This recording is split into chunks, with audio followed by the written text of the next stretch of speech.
Jadi saya tertarik dengan pembahasan kita tadi yang pandemi dalam perspektif lingkungan. Ya, sederhananya itu bagaimana? Ya gini, Pak, itu saya kemarin baca satu situs web gitu. Yap Pubs namanya.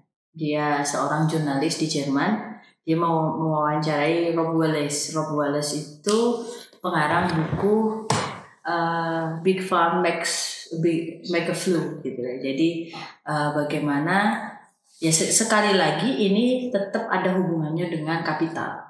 Sebuah industri kapital yang luar biasa besar gitu. Tapi di sini gini,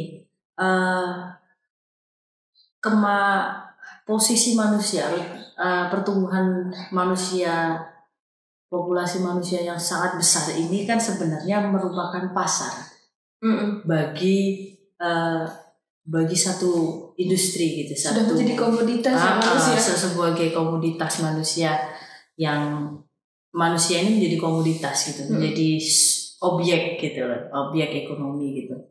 Nah, ini jadi Rob Wallace itu menyebutkan bahwa inang itu induk ya, induk dari flu yang menyebar. Jadi wabah flu yang ada di dunia itu inangnya adalah influenza, flu saja gitu.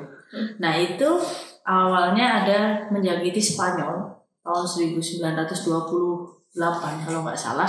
Wabah influenza itu masuk ke Eropa dan juga menewaskan banyak orang karena orang belum punya herd immunity, belum punya kekebalan komunitas untuk melawan satu virus gitu. Jadi virus itu masih pertama masuk dan memang menewaskan banyak orang waktu itu.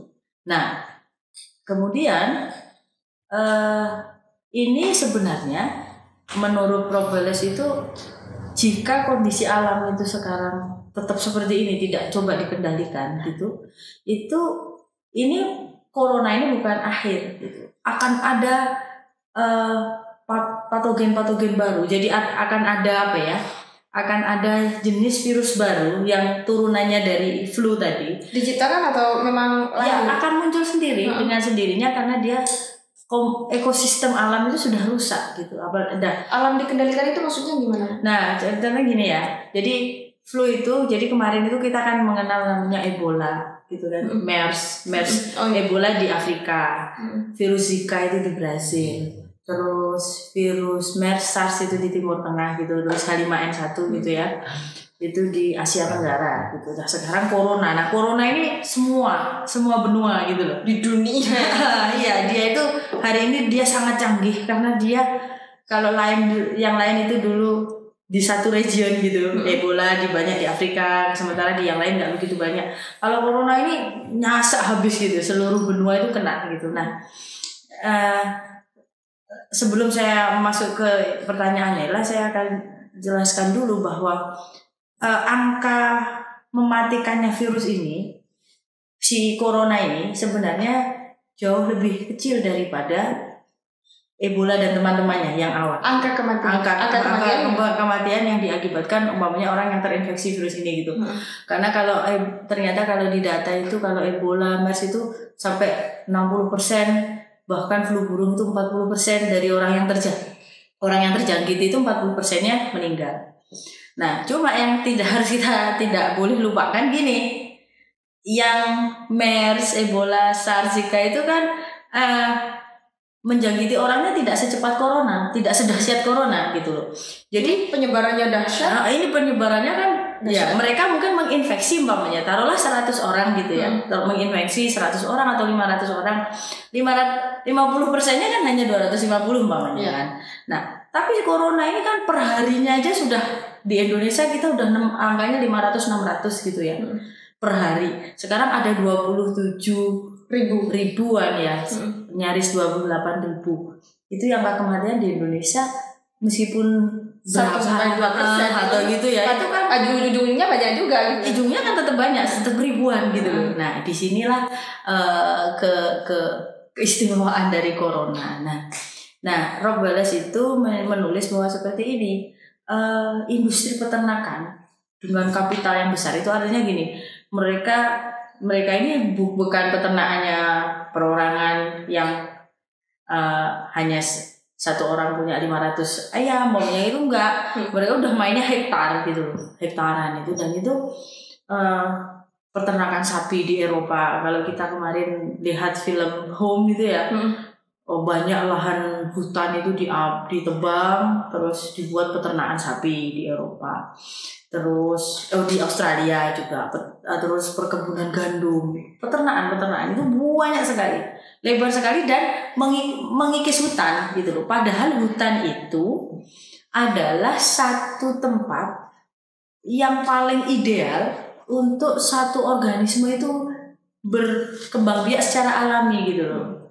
Ya namanya bagus ekosistemnya paling bagus. Jadi agar dia bisa tapi kan agar dia bisa berkembang lagi itu dia dengan amannya, dengan karakternya itu seperti itu. Tapi kan kalau sudah ekosistemnya rusak kan pasti akan terjadi sesuatu sebagai bentuk penyesuaian hidup dari makhluk hidup kan gitu.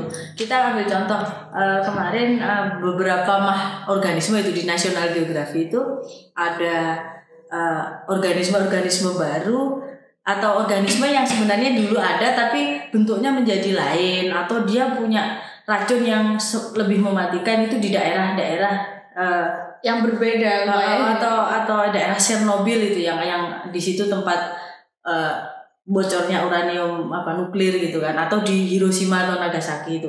Nah itu mengakibatkan organisme itu tumbuh dengan tidak wajar gitu loh, tidak seperti biasanya. Artinya influenza itu sekarang sedunia itu kalau sama influenza itu sudah punya herd immunity. Jadi virus flu itu memang kalau menurut kedokteran itu saya tanya sendiri, virus yang paling liat itu ya virus flu.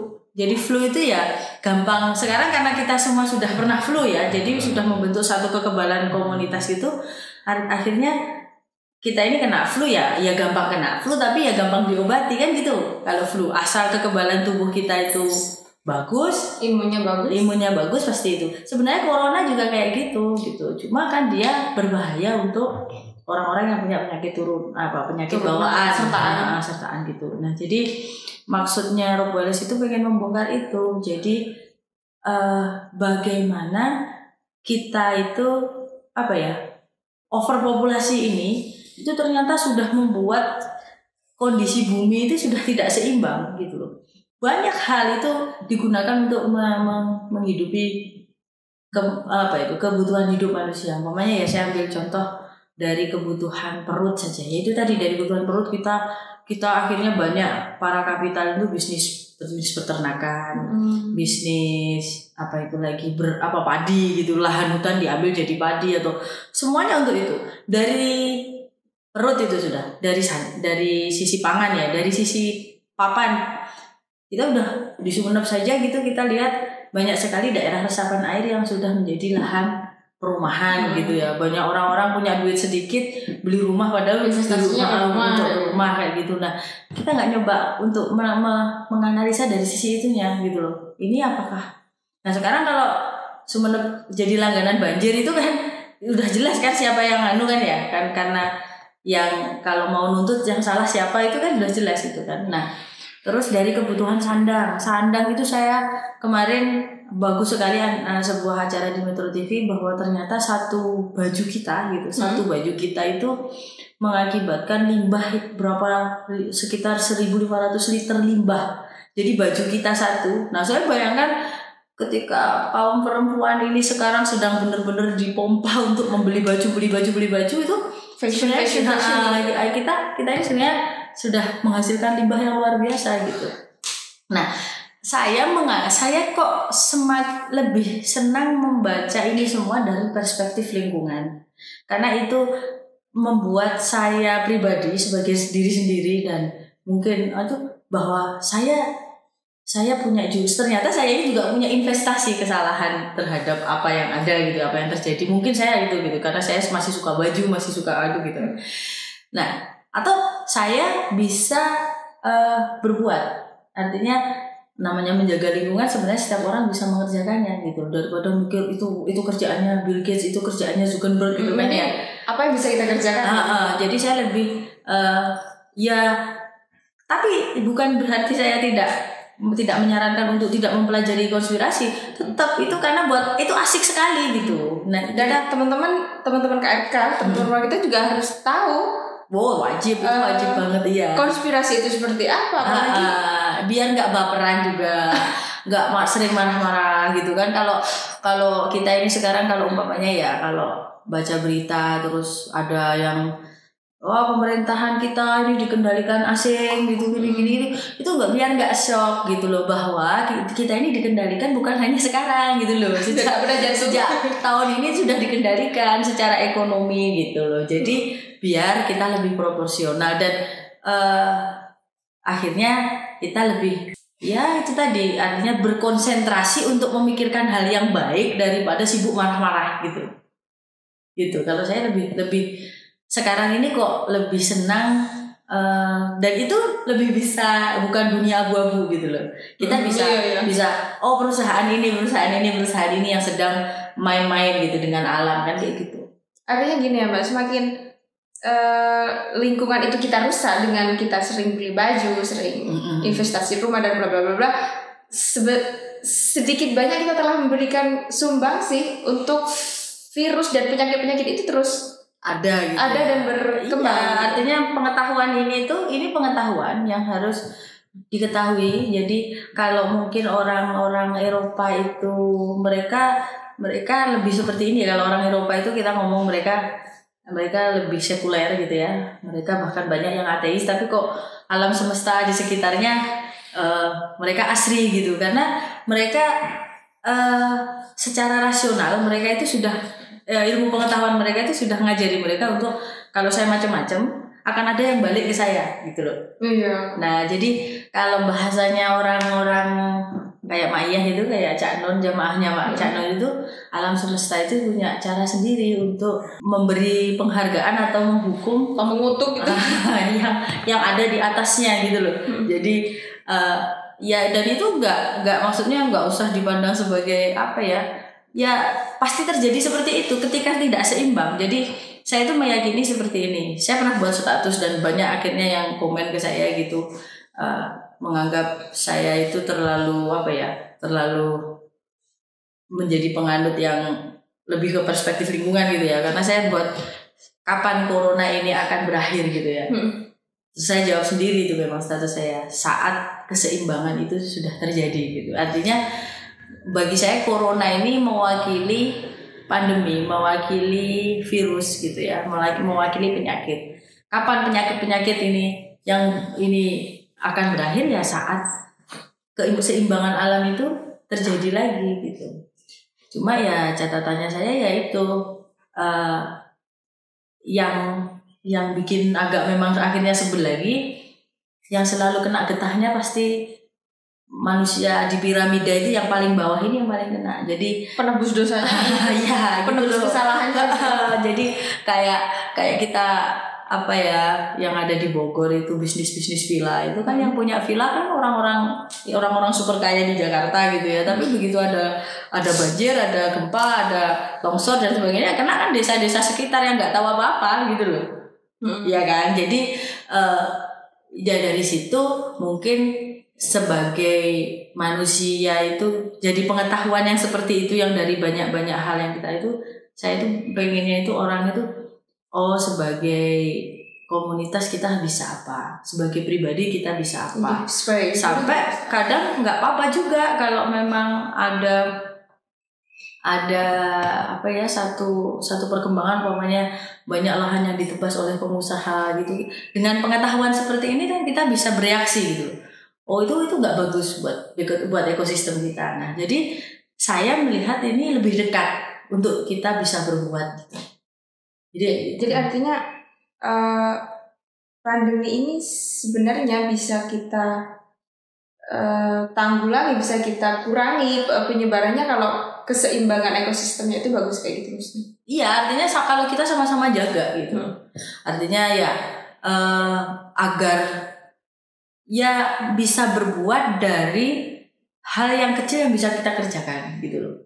Kalau kita membaca konspirasi global saja, yang dapatnya hanya frustasi aja, marah-marah gitu kan, dan nggak ada gunanya, kayak nggak ada solusi, dan nggak ada gunanya, dapatnya cuma itu ya. Cuma kalau kita ada perspektif lingkungan bahwa itu kan kita bisa kan, oh iya gitu, karena kita bisa dengan komunitas kita, umpamanya ya ada pengusaha yang super kaya, umpamanya mau nebas lahan tambak, lahan apa di daerah Sumeneb. Nah, di analisa kita umpamanya lebih banyak mudaratnya, umpamanya kita bisa bereaksi di sana gitu.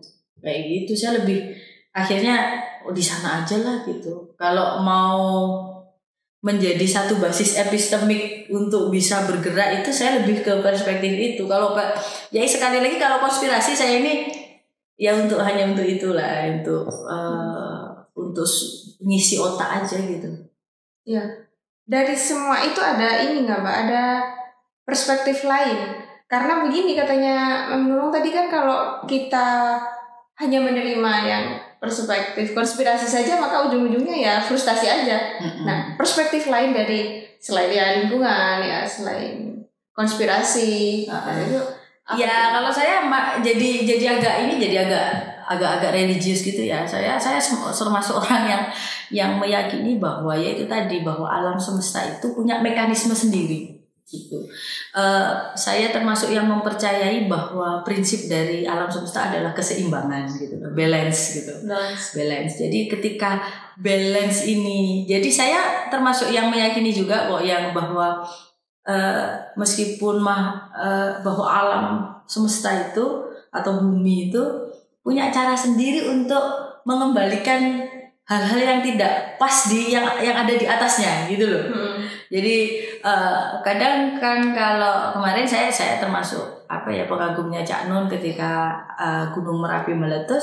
Kalau perspektif kita menganggap itu musibah gitu loh. Itu musibah, itu bencana, nggak enak banget. Tapi kalau perspektifnya gunung kan dia memang harus mengeluarkan lava gitu, karena kalau nggak memuntahkan harus dimuntahkan gitu, karena kalau nggak dimuntahkan untung itu muntahnya kan terus gitu, tapi kalau dia cuma dipendam di dalam nggak dimuntahkan, begitu keluar kan jadi super volcano, jutaan orang bisa dunia, bisa kita tahu sendiri super volcano korbannya bisa lebih banyak lagi, lebih banyak. Nah saya kadang lebih ke sana juga gitu mikirnya. Oh ya yang konspirasi saya pikirkan, lingkungan saya pikirkan dari sisi bahwa ini adalah bahwa alam memang punya mekanisme sendiri untuk mengembalikan keseimbangan, itu juga harus saya pikirkan. Artinya ya agar secara pribadi itu saya lebih bisa proporsional gitu loh.